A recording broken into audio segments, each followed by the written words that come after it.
Je vais passer la parole à notre rapporteur pour les premières questions. Bien, merci Monsieur le Président. Donc Monsieur Aujean, merci de cette introduction qui déjà ouvre des pistes et donne des informations intéressantes. Je voudrais que vous puissiez revenir de manière un peu plus détaillée sur l'un des ressorts de l'évasion fiscale, à savoir la concurrence fiscale existante. Donc, ne parlons pour l'instant que de l'Union européenne, puisqu'au sein de l'Union européenne, on le sait bien, nous sommes très loin d'une harmonisation qui devrait sans doute être un axe majeur dans l'action à mener dans les années qui viennent, parce qu'on entend bien que ce genre de choses ne se décrètent pas du jour au lendemain, mais je n'ai pas le sentiment, à l'heure qu'il est, mais peut-être pourrez-vous me contredire, que ce chantier soit engagé. Bon, j'ai en tête les déclarations de M. Cameron il y a quelque temps, qui annonçait que l'impôt sur les sociétés allait encore diminuer au Royaume-Uni très prochainement, les déclarations qu'il a pu avoir l'an dernier au moment de l'annonce de départ de certaines personnalités qu'il était prêt à accueillir, etc. Donc nous sommes clairement dans un contexte de concurrence exacerbée dans cette crise que nous vivons.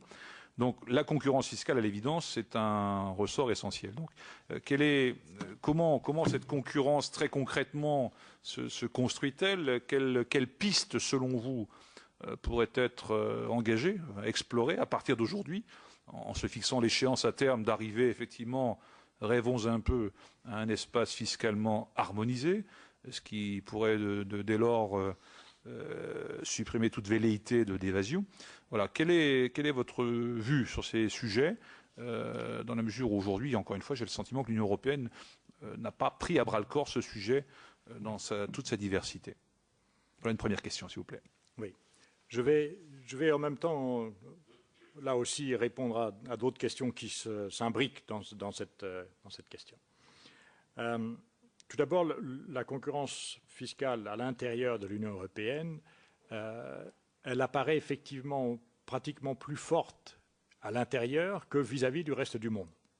Si vous regardez les graphiques d'évolution des taux d'imposition des sociétés, vous vous rendez compte que les taux en question, en moyenne, que ce soit dans la zone euro ou plus encore à 27, ont au cours des 20 dernières années beaucoup plus baissé dans notre zone que vis-à-vis des États-Unis, du Japon ou des autres pays membres de l'OCDE, non membres de l'Union européenne. Si vous le souhaitez, j'ai des graphiques que je pourrais vous communiquer à cet égard qui sont tout à fait révélateurs. Oui, bien volontiers, oui. Et qui donnent ce sentiment que, finalement, la concurrence fiscale est avant tout un problème intra-européen, ce qui est préoccupant en soi, parce que ça met en cause, finalement, pratiquement, notre façon d'aborder ce problème et notre organisation institutionnelle pour le traiter.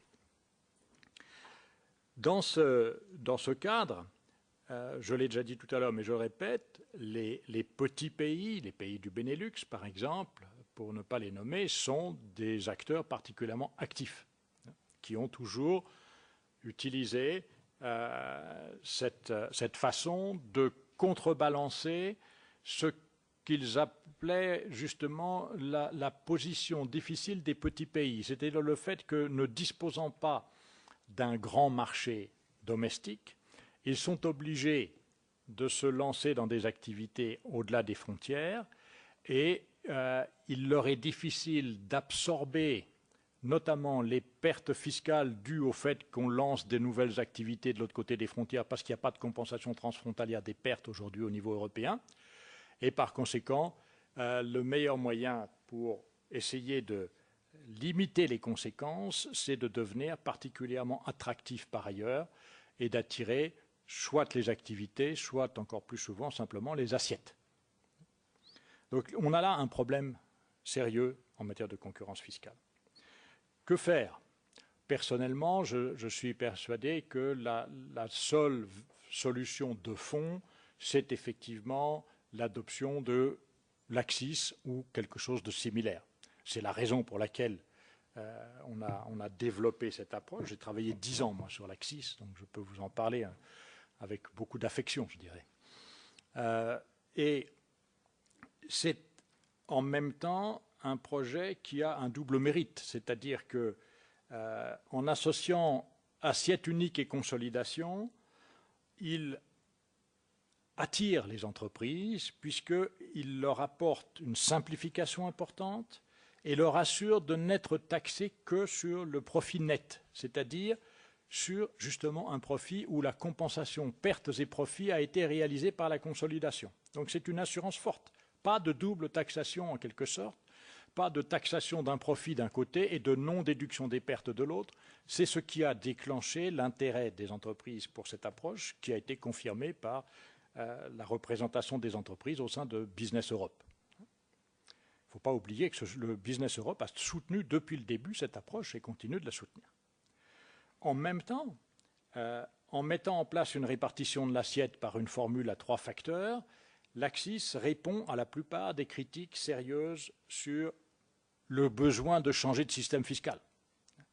C'est-à-dire, elle répond à la critique que l'on trouve dans le projet BEPS de l'OCDE du découplage croissant entre le lieu où les entreprises exercent leurs activités et investissent et le lieu où les bénéfices sont déclarés à des fins fiscales. Tout ceci est résolu par l'intermédiaire d'une façon de répartir l'assiette qui ne se fait plus par les prix de transfert et par le traitement de chaque entité comme si elle était indépendante, mais par une considération du groupe d'entreprises qui a, dans une assiette unique commune, une formule qui lui permet de répartir son activité et ses profits sur les différents territoires. Donc, pour moi, c'est la seule solution d'avenir. Malheureusement, ce projet n'avance pas. Je dirais même pire, récemment, le groupe des questions fiscales du Conseil, si j'ai bien compris, a à peu près trouvé un accord pour conclure que dans un premier temps, on va se limiter à discuter de l'harmonisation de l'assiette.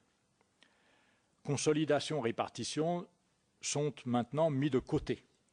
Ce qui signifie que la partie essentielle du dispositif qui nous permettrait de changer la nature du système d'imposition des sociétés ne va pas se produire.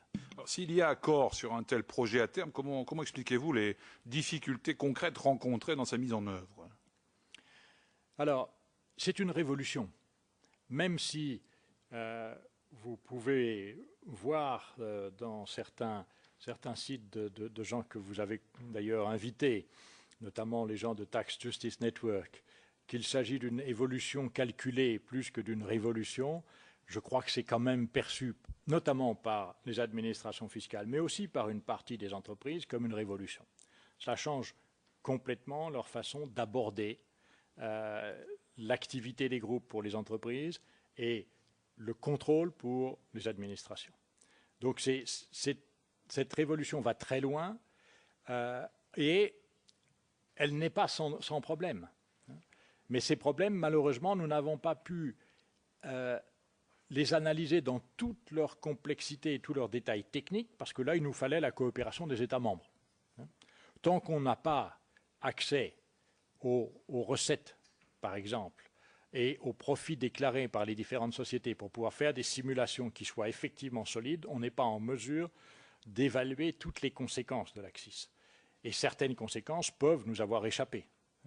D'autre part, la formule de répartition en elle-même, même si nous l'avons longuement étudiée, nous l'avons notamment confrontée à l'opinion des experts américains et canadiens qui ont, à l'intérieur de leur pays, un système de ce type, on voit bien qu'il y a encore des difficultés, notamment dans la partie capitale, puisque nous n'arrivons dans la formule aujourd'hui à retenir que les capitaux, les actifs corporels. Donc on a le même problème d'incorporel qui existe au niveau des prix de transfert. Il faudrait lui trouver une solution. Et deuxièmement, au niveau des ventes. Je rejoins en cela les discussions actuelles, le rapport Colin, etc.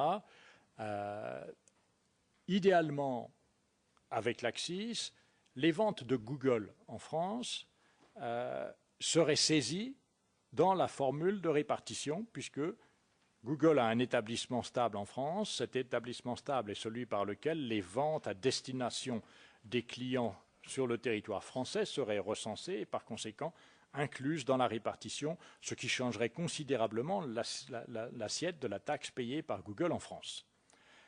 À condition que, évidemment, on accepte ce critère de vente à destination tel que nous l'avons défini, et d'autre part, à condition que Google continue d'avoir cet établissement stable en France, ce qui est encore une question qu'on peut se poser, et c'est là qu'on rejoint effectivement la problématique Colin-Colin. Donc, un ensemble d'incertitudes, d'une part, des réticences face à une révolution, voilà ce qui explique aujourd'hui que les États membres soient si peu actifs pour faire avancer ce projet. J'ajouterais peut-être juste un dernier point. Je suis surpris que la Commission, qui vient de sortir 3 communications sur la lutte contre l'évasion fiscale, mette en avant un certain nombre de mesures dont je vois bien, et vous avez certainement vu ces textes, vous voyez bien la logique, mais qui apparaissent plutôt dans une sorte de shopping list de mesures, sans qu'on ne voit véritablement une stratégie fiscale d'ensemble, et dans lequel l'AXIS a pratiquement disparu. Alors que, dans mon esprit en tout cas, l'AXIS est la solution à probablement plus de la moitié des problèmes posés par aujourd'hui l'évasion fiscale. Quelle est la position officielle, entre guillemets, de la France sur l'AXIS? Est-ce qu'elle est maximaliste ou plutôt vers un compromis? Quelle est la position de ce point de vue? Alors, je dois vous avouer que personnellement, j'ai été assez déçu de l'attitude française.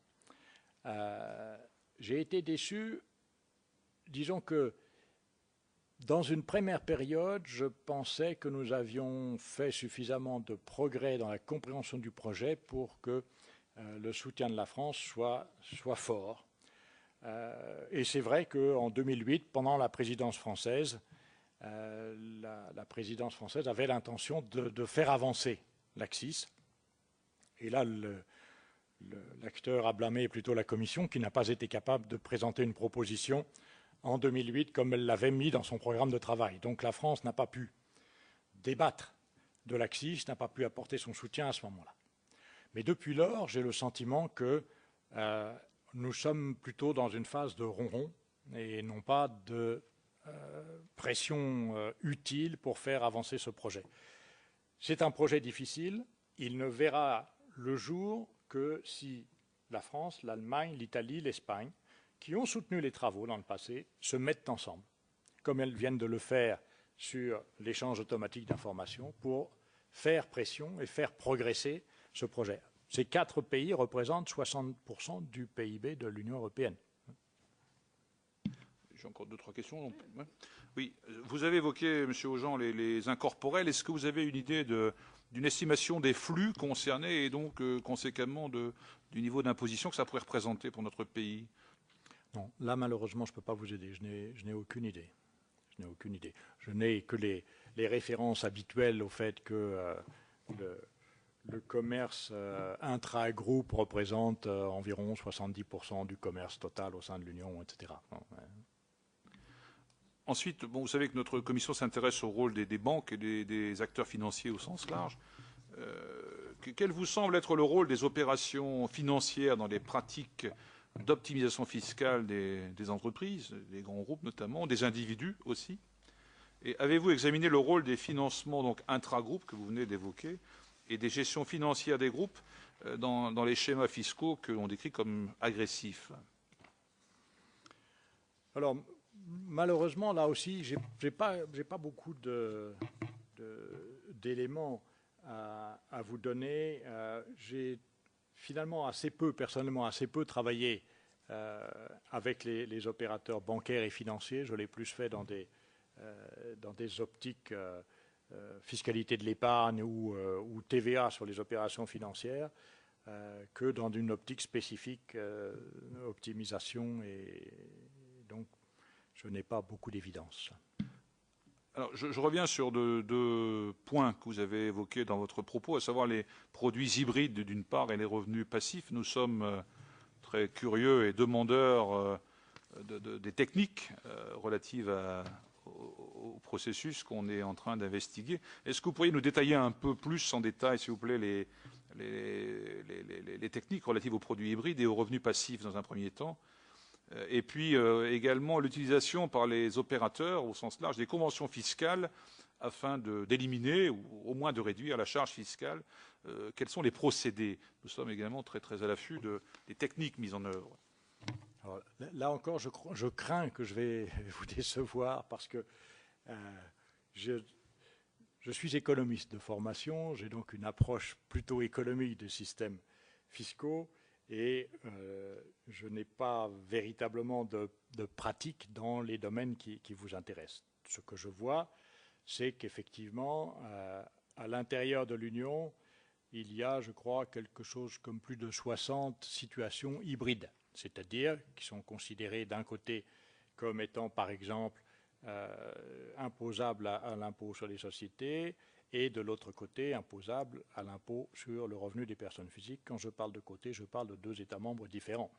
Ce qui fait que, en jouant habilement sur ces deux caractérisations différentes, eh bien, effectivement, on n'est imposé nulle part. Donc, ma connaissance des hybrides ne va pas beaucoup plus loin que ça. Oui, monsieur, je vais me permettre un petit peu de déplacer ma question personnelle sur un autre terrain sur lequel vous êtes tout aussi spécialiste que sur le premier. Quand on a en charge dans un grand cabinet d'avocats le pôle intitulé Prospective fiscale et stratégie d'entreprise, quelle ingénierie on vend à ses clients? C'est un peu, si vous voulez, mon arrivée chez Tage était en 2008 dans la perspective de créer un centre de recherche fiscale en France. Il n'existe rien de tel à l'heure actuelle. Tous les pays voisins pratiquement ont des centres de ce type. Il n'y a rien en France. Je le regrette. Je le mets dans votre corbeille d'ailleurs, parce que c'est un point important.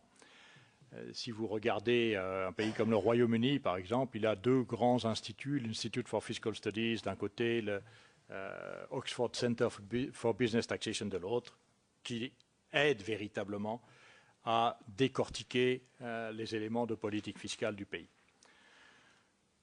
Mon arrivée chez Tage était donc avec cette perspective qui était de fournir un support économique et sur les questions européennes aux avocats du cabinet. Donc mes clients à moi, ce sont les avocats du cabinet, qui en général, lorsqu'ils en ont besoin, me consultent sur la façon dont la Cour de justice, par exemple, a abordé la question des exit tax au cours des 3 dernières années, et je leur fournis les conseils que je peux dans ce domaine. Par ailleurs, je dirige un blog que vous avez probablement, dont vous avez les coordonnées, je crois, qui a pour but de publier des articles, notamment sur la politique fiscale, pour amorcer des réflexions qui soient utiles aux décideurs, entreprises comme pouvoir public d'ailleurs, puisqu'on s'est parfois commis dans des papiers qui sont des purs papiers de politique fiscale à proprement parler. Troisième activité que je déploie chez Tage, je représente cette société, et c'est un peu dans la logique du centre de recherche, dans toutes les organisations, associations, institutions, confédérations à nature fiscale et si possible européenne. Donc je représente Tage à la Confédération fiscale européenne, à l'Association fiscale internationale et des choses de ce type-là. Donc mes activités, vous voyez, ne sont guère orientées vers la pratique du conseil que je ne fais pas personnellement. J'aurais une autre petite question, si vous voulez. Une question finalement très simple, peut-être simpliste. Je prends un exemple, une personne physique, foyer fiscal, un patrimoine important, voire très important, pas forcément très attaché à son lieu de résidence, qui veut optimiser ses revenus et sa retraite, si j'ose dire, les profits qu'il tire de son patrimoine. Intra-Europe, quel est le meilleur lieu de destination?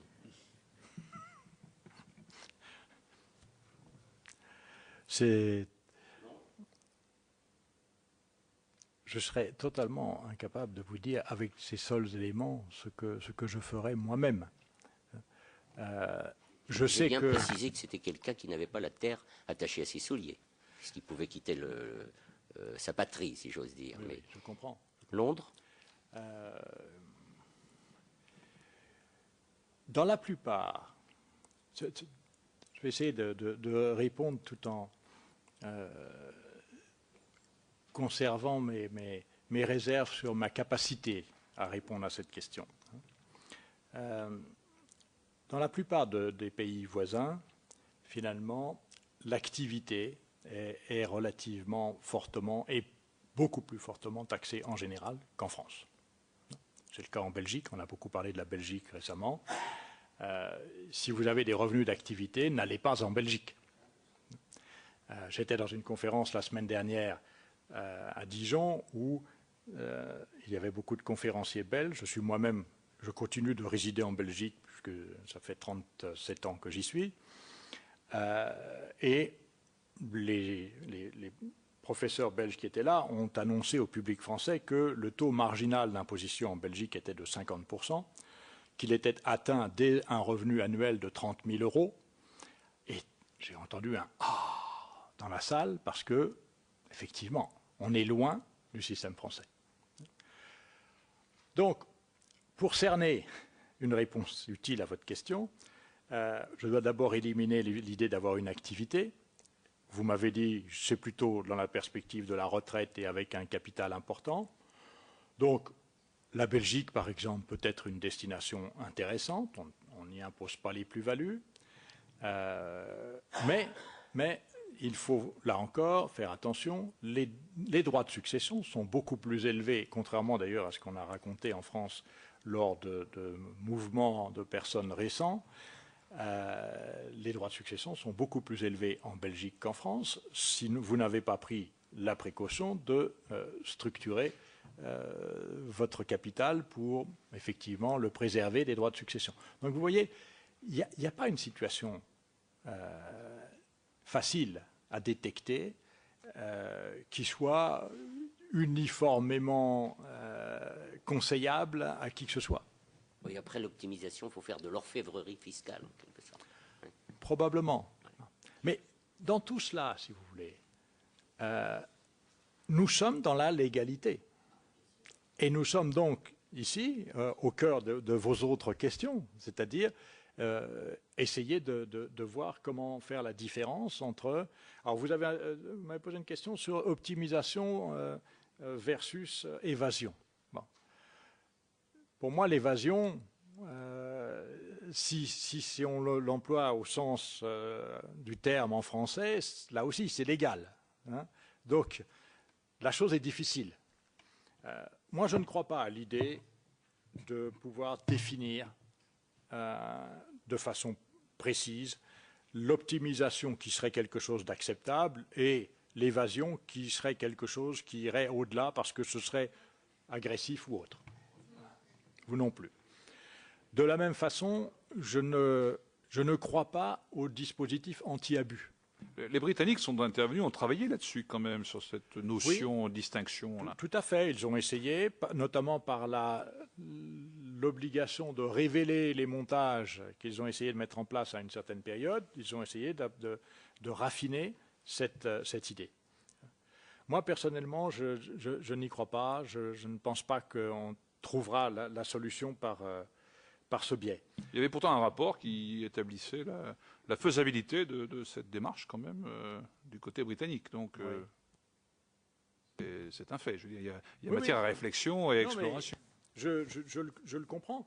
De la même façon que les Britanniques sont en train ou viennent de terminer une consultation sur une mesure anti-abus générale qu'ils voudraient mettre en place. Mais moi, personnellement, je ne crois pas aux mesures anti-abus non plus. C'est-à-dire que je pense qu'elles sont inapplicables au cas par cas dans la plupart des situations. C'est-à-dire que finalement, la position de l'administration contestant une action d'une entreprise au titre de anti-abus général sera donc, y compris l'abus de droit dans ce cadre-là. Alors sauf à tomber dans l'abus de droit, hein, mais si on avait une clause anti-abus fiscal général. Hein. Mais, et par ailleurs, le risque est grand, et c'est ce qu'on reproche au régime britannique en discussion à l'heure actuelle, de finalement faire un obstacle à l'activité légitime des opérateurs économiques. Est-ce qu'on ne peut pas généraliser, ou par une technique qui resterait à définir, mais l'obligation de passer par le rescrit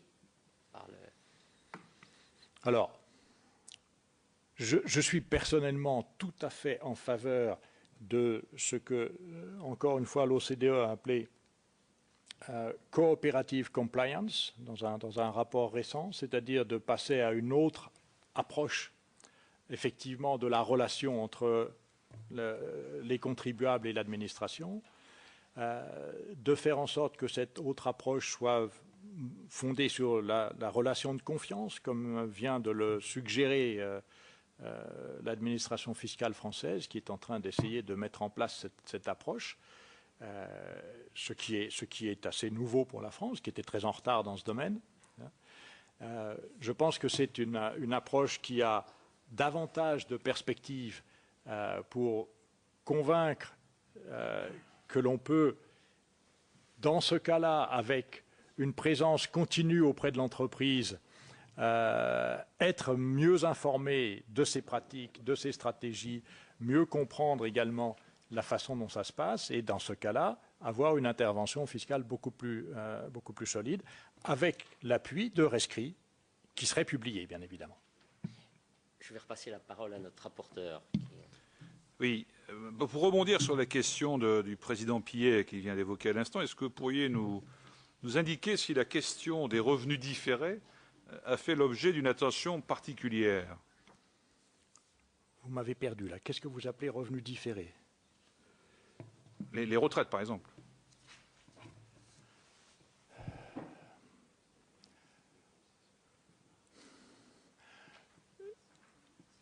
Non, au niveau européen, vous voulez dire bon, la seule attention que l'on ait portée à ce domaine, elle était effectivement dans le cadre de ce qu'on appelait les pensions complémentaires obligatoires.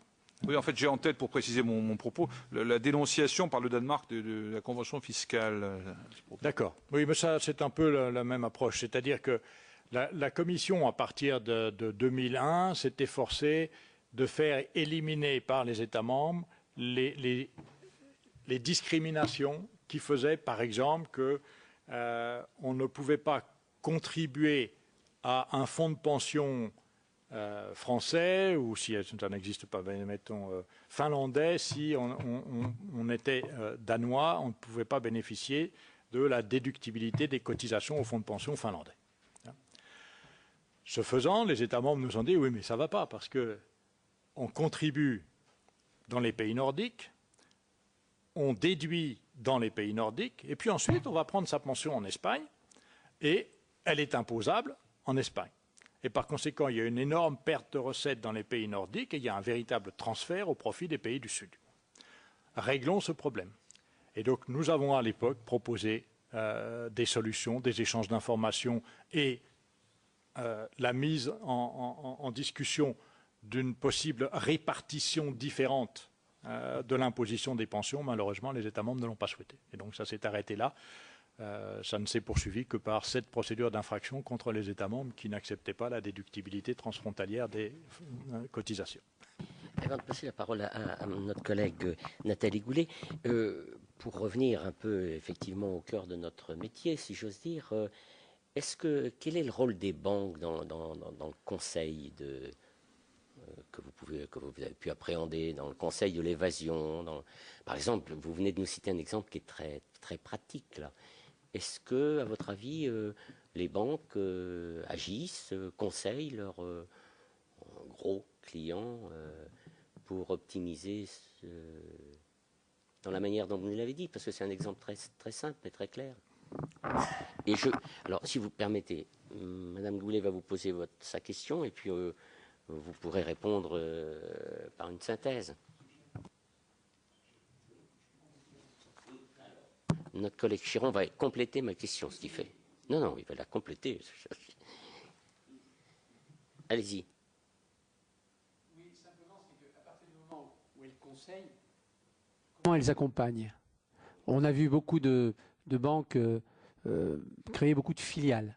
Est-ce qu'une partie de ces filiales, c'est tout simplement pour accompagner ces clients dans le pays dans lequel elles ont conseiller. Madame Goulet va également compléter.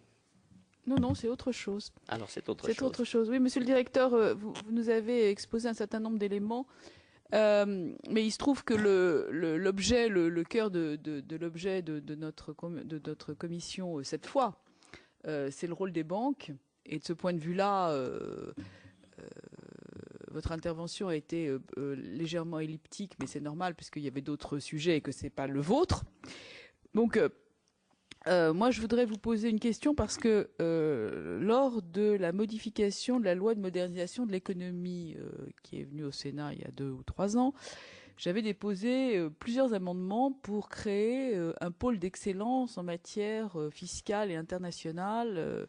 Et j'avais indiqué que l'Université de Paris-Dauphine me semblait pour un 3e cycle, un 4e cycle de fiscalité internationale, un endroit idoine.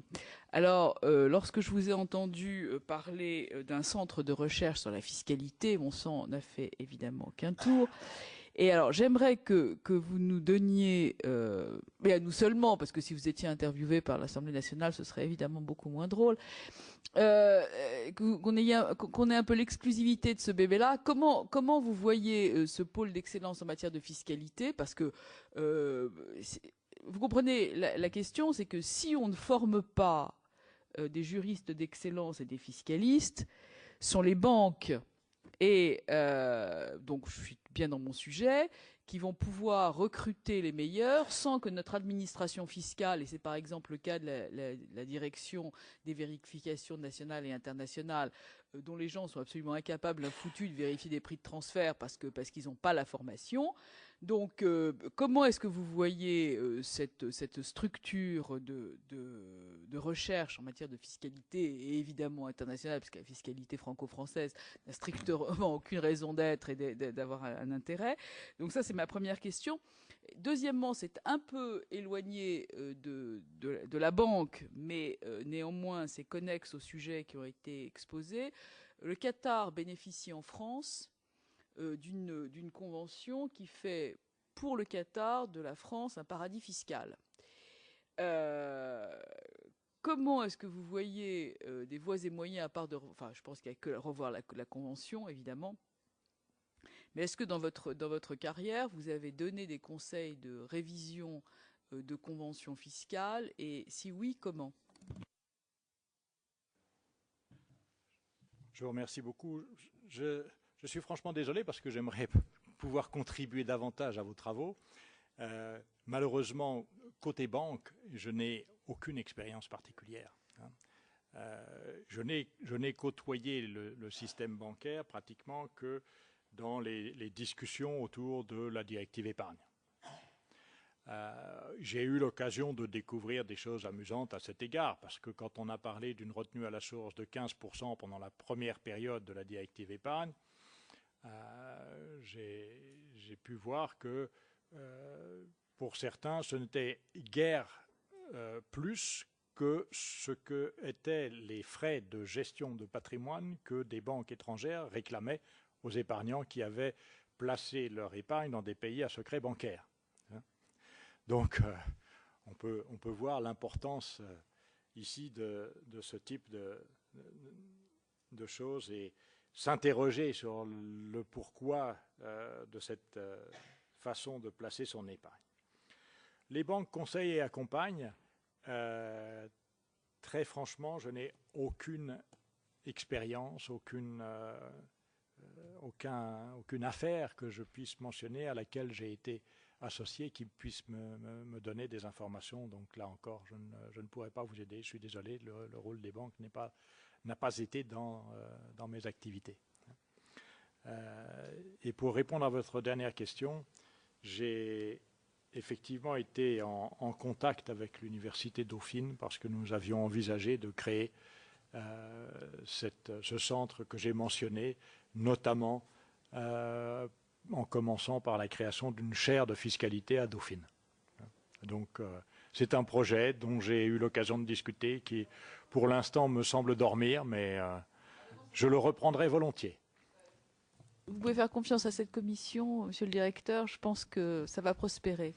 Et pour compléter cela, le centre d'Oxford, par exemple, qui me paraît aujourd'hui être un excellent modèle parce qu'il a réussi à dépasser le stade où il était subventionné pour pouvoir survivre, et il est arrivé maintenant à avoir sa propre autonomie financière.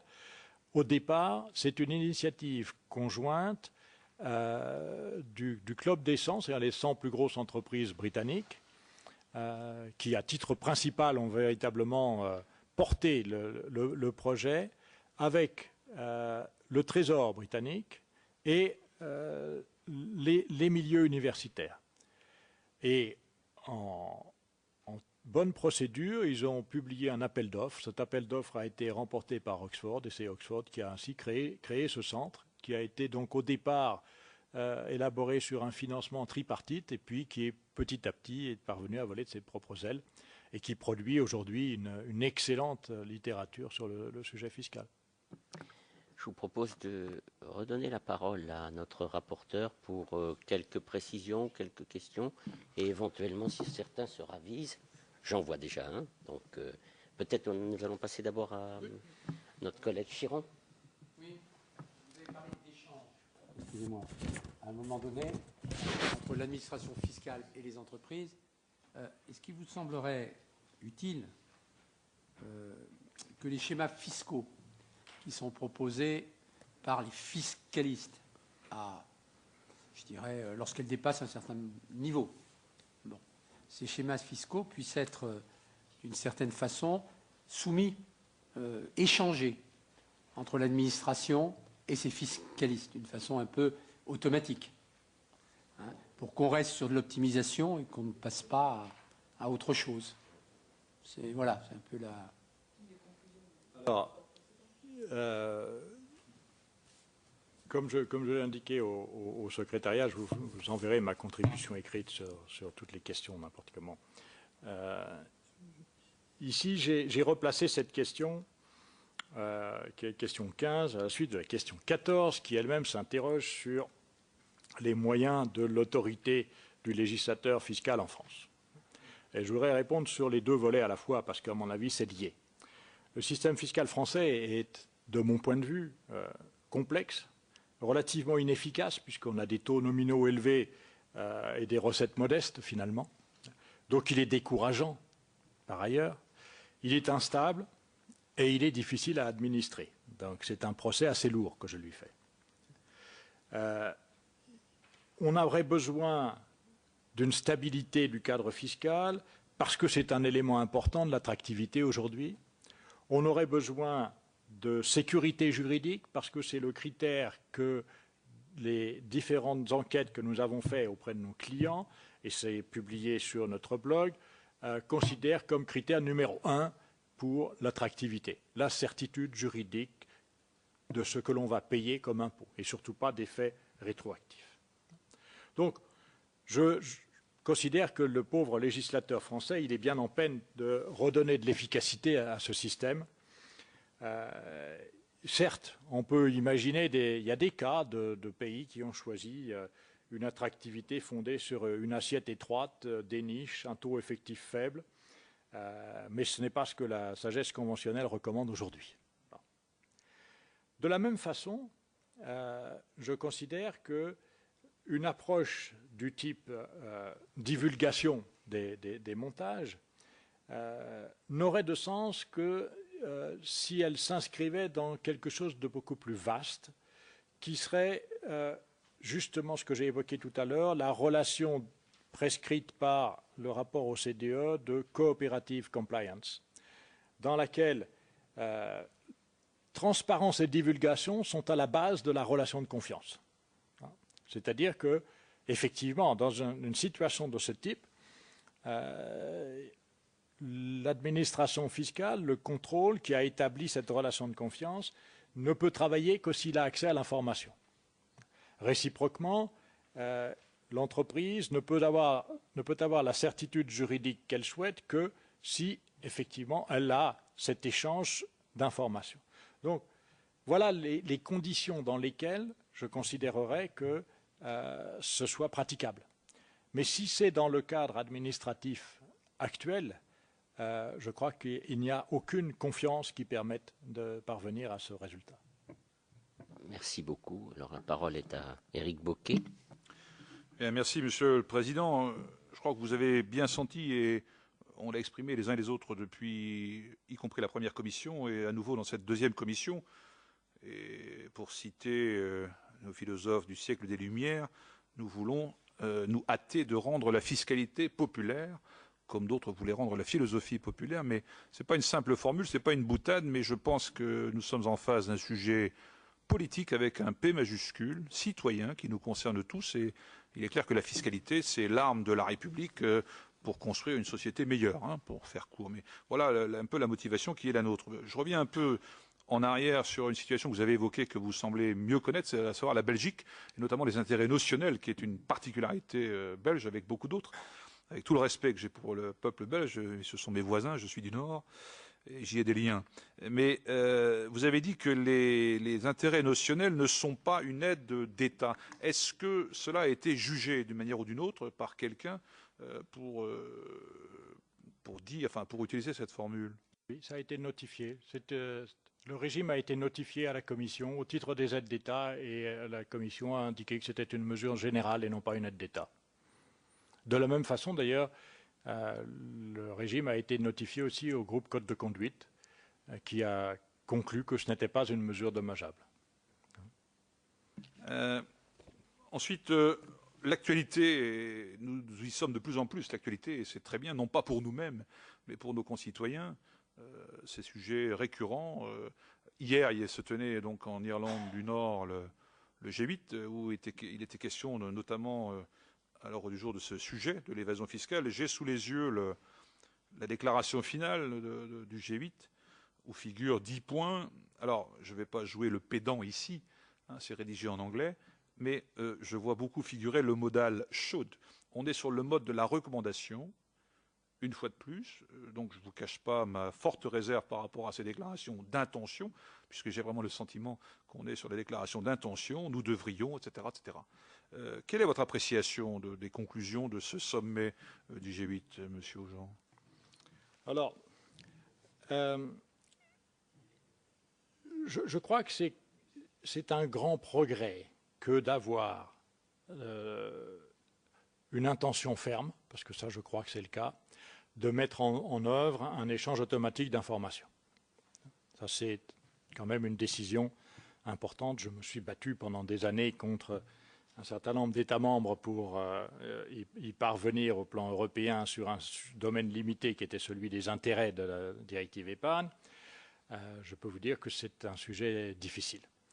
De la même façon, je pense que on est allé un peu plus loin dans l'appréciation de ce qui est difficile. Qu'est-ce qui est difficile? Ce sont certains moyens de rendre l'échange automatique pratiquement inutile, c'est-à-dire les sociétés écrans, les trusts, pour lesquels il n'y a pas aujourd'hui l'information derrière les écrans, derrière les trusts, de quelle est finalement la personne qui est le contribuable que l'on doit viser. Donc, ici, je reste un peu sur ma faim à ce stade. Je n'ai pas le sentiment qu'on soit allé assez loin dans ce domaine. Deuxièmement, en ce qui concerne les difficultés que je perçois, la directive épargne fait de l'échange automatique d'informations parce qu'elle a été au départ conçue pour définir une catégorie de revenus, les intérêts au sens large, qui font l'objet d'échanges d'informations. Et il y a toute une partie de la directive qui est consacrée aux articles permettant de définir ce champ d'application. Je crains que sans une telle définition au niveau international, on aura beaucoup de mal à faire de l'échange d'informations parce qu'on ne saura pas ce qu'on échange. Et donc le fisc qui recevra l'information, comme c'est déjà parfois le cas d'ailleurs même au niveau européen, ne saura pas toujours si ce qu'il a reçu comme information, c'est le montant du capital sous forme d'une SICAV par exemple, ou le montant de la plus-value réalisée au cours de l'année sur cette SICAV. Un cas récent m'a montré que l'administration belge, qui ne taxe pas les plus-values, qui par conséquent n'a pas l'habitude de ce genre d'information, a fourni une information à l'administration française et l'administration française a pensé qu'on lui communiquait le montant de la plus-value alors qu'on lui communiquait le montant du capital total. Donc ce genre de choses va nécessiter un gros travail d'harmonisation des définitions, du champ d'application, de l'échange d'informations avant de pouvoir le rendre opérationnel. Je sais que l'OCDE a l'intention d'y travailler. Je leur souhaite bonne chance parce que c'est assez complexe. Mais sans cela, on n'aura pas un échange efficace. Dernière chose, Monsieur le Président, avec votre permission. Vous avez évoqué le code de conduite, donc c'est un sujet que je ne connais pas du tout, j'avoue mon ignorance. Est-ce que vous pourriez nous dire exactement de qui émane cette initiative, de quand ça date, quel était son contenu, que disait le code de conduite, et est-ce que véritablement c'est selon vous l'arme efficace absolue pour régler le problème, ou est-ce qu'il faut être plus contraignant que cela? Alors, le code de conduite résulte d'un paquet de mesures adopté en 1997 par le ministre des Finances, à 15 à l'époque, et étendu aux 12 nouveaux États membres ensuite. Il définit ce qu'on peut appeler une concurrence fiscale dommageable, à l'aide de deux principes. Le premier principe, c'est que c'est une mesure qui procure un taux effectif d'imposition inférieur au taux normal applicable dans le pays. Donc, imaginons les centres de coordination belges. On avait calculé qu'ils parvenaient à abaisser le taux d'imposition en Belgique, qui était de 34%, à peu près un taux effectif de 7%. Donc, voilà une mesure qui était potentiellement dommageable. Et ensuite, un deuxième principe qui consistait à passer la mesure au crible de 5 critères. Est-ce que la mesure est réservée aux non-résidents ? Est-ce que la mesure est cantonnée, c'est-à-dire que, étant réservée aux non-résidents, les résidents n'y ont pas accès, donc l'État ne perd pas bêtement des recettes à donner des avantages à des gens qui sont déjà chez lui, il veut attirer les non-résidents et ne s'occupe pas des résidents. C'est typiquement ici ce que l'on a pu voir du régime des intérêts notionnels belges. L'idée est que ça va coûter pratiquement rien à la Belgique parce que c'est les autres qui vont payer.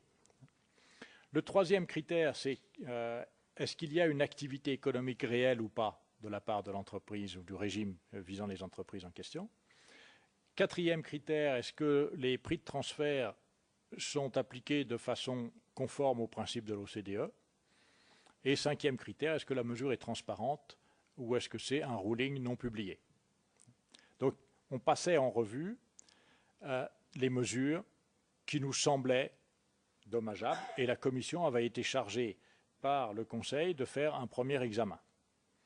La Commission a sorti une liste de 50 mesures environ et de façon assez cocasse, les États membres ont commencé à se disputer en disant « mais je sais que chez vous, il y en a beaucoup plus que ça, la Commission est passée à côté ». On s'est retrouvé ensuite avec 283 mesures grâce à la dénonciation réciproque des différents États membres, ce qui était un très bon processus. J'aimerais le refaire. Et à partir de là, on a dressé des fiches techniques sur chacune des mesures. On a un groupe code de conduite a été créé par le Conseil des ministres avec les représentants des différents États membres à haut niveau, en général le directeur de la législation fiscale. Et ce groupe a passé en revue toutes les mesures à l'aide des critères. En conclusion, dans une première phase, il y a eu 66 mesures qui ont été déclarées dommageables, dont par exemple le régime des brevets en France. En général, les mesures ont été soit amendées, soit carrément supprimées, et toutes les 66 mesures ont finalement reçu une solution pour les rendre compatibles avec le code de conduite. Ensuite, on a fait le même exercice avec les 12 pays candidats. On a éliminé 38 mesures, je crois, qui étaient dommageables au moment de leur adhésion. Et depuis 2005, pratiquement, le Code se consacre essentiellement à deux choses. D'une part, l'examen des nouvelles mesures, parce qu'il y a dans le Code une clause de gel aucun État membre n'a le droit d'introduire de nouvelles mesures dommageables sans les avoir notifiées au groupe. Malheureusement, je viens de commettre l'impair, aucun État membre ne peut avoir de telles mesures sans les avoir notifiées, mais l'examen se fait a posteriori. Autrement dit, la mesure aura déjà été adoptée par l'État membre au moment où l'examen va se faire. Ce qui est une très mauvaise méthode, parce que finalement, il est beaucoup plus difficile de faire retirer par un État membre une mesure qu'il a adoptée que de l'empêcher d'introduire une telle mesure. Donc ça, c'est un des points faibles du Code, à mon avis. Et deuxième catégorie d'activité du groupe aujourd'hui, il examine en particulier tout ce qui est mismatch. C'est-à-dire qu'il a reçu mandat, c'est un peu un élargissement du point de vue initial, d'examiner tout ce qui se traduit, par exemple, à travers les hybrides, par des situations de double non-imposition. Écoutez, la Commission vous remercie de toutes ces Je précisions. vous en prie, je le répète, je suis désolé de ne pas être au cœur de votre sujet, Oui, mais enfin, mais j'espère vous avoir été utile. pour le reste, vous nous avez annoncé d'ailleurs des réponses écrites ou des précisions écrites que la Commission recevra avec beaucoup d'intérêt. Merci beaucoup.